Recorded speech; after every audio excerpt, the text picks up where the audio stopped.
ನಿಮಗೆ ನೈಟ್ ಆದ ತಕ್ಷಣ ಕಣ್ಣು ಕಾಣ್ತಾ ಇಲ್ವಾ ಸರಿಯಾಗಿ, ಅಥವಾ ಕಣ್ಣು ಒಣಗ್ತಾ ಇದೆ ಅಂತ ಫೀಲ್ ಆಗ್ತಾ ಇದೆಯಾ, ಆಗಾಗ ಜ್ವರ ಬರೋದಾಗಿರಲಿ, ಸೊ ಸಮ್ ಇನ್ಫೆಕ್ಷನ್ನಿಂದ ನೀವು ಸಫರ್ ಆಗ್ತಾ ಇದ್ದೀರಾ.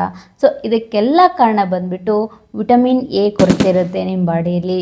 ಸೊ ಹಾಗಾಗಿ ನಾವು ವಿಟಮಿನ್ ಎ ಯಾಕೆ ಇಂಪಾರ್ಟೆಂಟ್, ಸೊ ಅದು ಯಾವ ಆಹಾರದಲ್ಲಿ ನಮಗೆ ಹೆಚ್ಚಾಗಿ ಸಿಗುತ್ತೆ ಅಂತ ನಾವು ಈ ವಿಡಿಯೋದಲ್ಲಿ ತಿಳ್ಕೊಳ್ಳೋಣ ಬನ್ನಿ ವೀಕ್ಷಕರೇ. Welcome to our doctor Geeta Kannadati YouTube channel.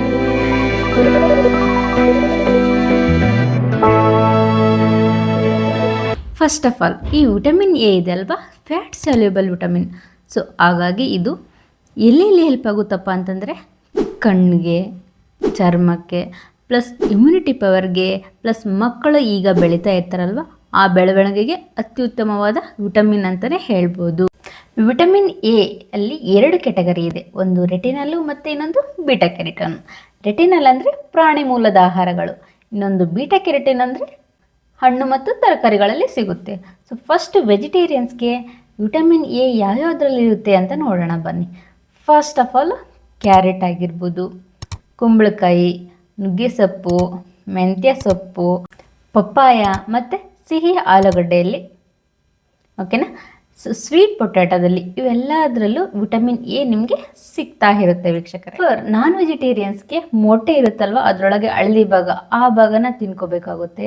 Fish, ಹಾಲು, ಮೊಸರು, ನೆಕ್ಸ್ಟು ಯಕೃತ್, ಈ ಲಿವರ್ ಇದೆಯಲ್ವ, ಸೊ ವಿಟಮಿನ್ ಎ ಅನ್ನೋದು ತುಂಬ ರಿಚ್ ಆಗಿರುತ್ತೆ ವೀಕ್ಷಕರೇ.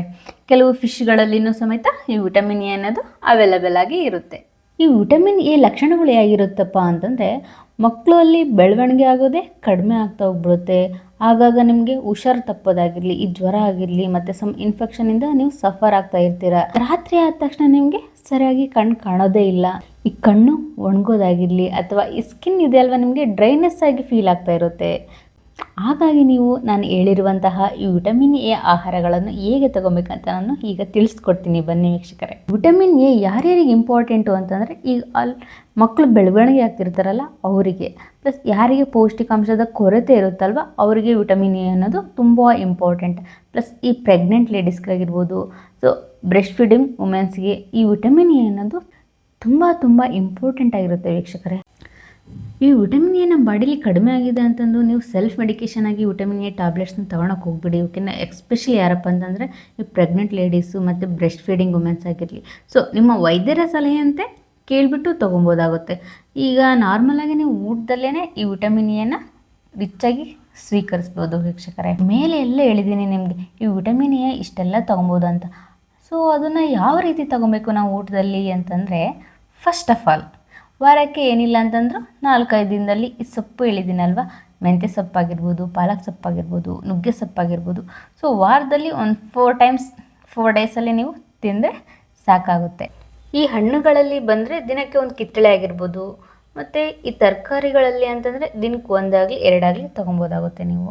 ನೆಕ್ಸ್ಟು ಇದು ವಿಟಮಿನ್ ಎ ಅನ್ನೋದು ಫ್ಯಾಟ್ ಸ್ಯಾಲ್ಯುಬಲ್ ಅಲ್ವಾ, ನೀವು ಡೈಲಿ ತುಪ್ಪ ತಿನ್ನೋದಾಗಿರಲಿ, ಈ ಎಣ್ಣೆ ಇರುವಂಥ ಒಂದು ಸ್ವಲ್ಪ ಆಹಾರಗಳಂತೆಗೆ ನೀವು ಡೈಲಿ ಏನಾದರೂ ಮೊಸರು ಆಗಿರ್ಬೋದು, ಹಾಲಾಗಿರ್ಬೋದು ತೊಗೊತಾ ಇದ್ದರೆ ನೀವು ಡೈಲಿ ಅದನ್ನೇ ಕಂಟಿನ್ಯೂ ಮಾಡ್ಬೋದಾಗುತ್ತೆ. ಸೊ ಈ ರೀತಿ ನೀವು ವಿಟಮಿನ್ ಎ ಆಹಾರಗಳನ್ನು ತೊಗೊಬೋದು. ವಿಟಮಿನ್ ಎ ಫುಡ್ಸ್ ಇದಾವಲ್ವ, ಇದು ನಮ್ಮ ಕಣ್ಣಿಗಾಗಿರ್ಬೋದು, ಚರ್ಮಕ್ಕಾಗಿರ್ಬೋದು, ಮಕ್ಕಳ ಬೆಳವಣಿಗೆಗಾಗಿರ್ಬೋದು, ಇಮ್ಯುನಿಟಿ ಪವರ್ಗೆ ಇಂಪಾರ್ಟೆಂಟ್ ಆದ ವಿಟಮಿನ್ ಆಗಿದೆ. ಸೊ ಹಾಗಾಗಿ ನಾವು ಇವನ್ನೆಲ್ಲ ಆಹಾರದ ಮೂಲಕ ತಗೊಳ್ಳೋದು ಬೆಸ್ಟ್ ಅಂತಲೇ ಹೇಳ್ಬೋದು.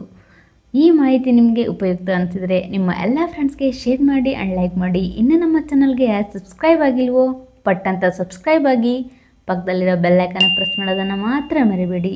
ಇನ್ನಷ್ಟು ಮಾಹಿತಿಗಾಗಿ ನನ್ನ ಚಾನಲನ್ನು ಸಬ್ಸ್ಕ್ರೈಬ್ ಮಾಡ್ಕೊಳ್ಳಿ ವೀಕ್ಷಕರೇ. ಸೊ ನಿಮ್ಗೆ ಏನೇ ಡೌಟ್ಸ್ ಇದ್ದರೂ ಕಮೆಂಟ್ಸ್ ಮೂಲಕ ತಿಳಿಸ್ಕೊಡಿ. ನೆಕ್ಸ್ಟ್ ಹೀಗೆ ವಿಟಮಿನ್ ಬಿ ಆಗಿರ್ಬೋದು, ವಿಟಮಿನ್ ಸಿ ಆಗಿರ್ಬೋದು, ಅದನ್ನೆಲ್ಲ ನಿಮಗೆ ತಿಳಿಸ್ಕೊಡ್ತೀನಿ. ಆದಷ್ಟು ಬೇಗ ಸಬ್ಸ್ಕ್ರೈಬ್ ಮಾಡ್ಕೊಳ್ಳಿ, ಫಾಲೋ ಮಾಡ್ಕೊಳ್ಳಿ, ಇನ್ಸ್ಟಾಗ್ರಾಮಲ್ಲಿ ಹೋಗಿ. ನಿಮ್ಮ ಆರೋಗ್ಯದ ಬಗ್ಗೆ ಕಾಳಜಿ ಇರಲಿ. ಧನ್ಯವಾದಗಳು ವೀಕ್ಷಕರೇ.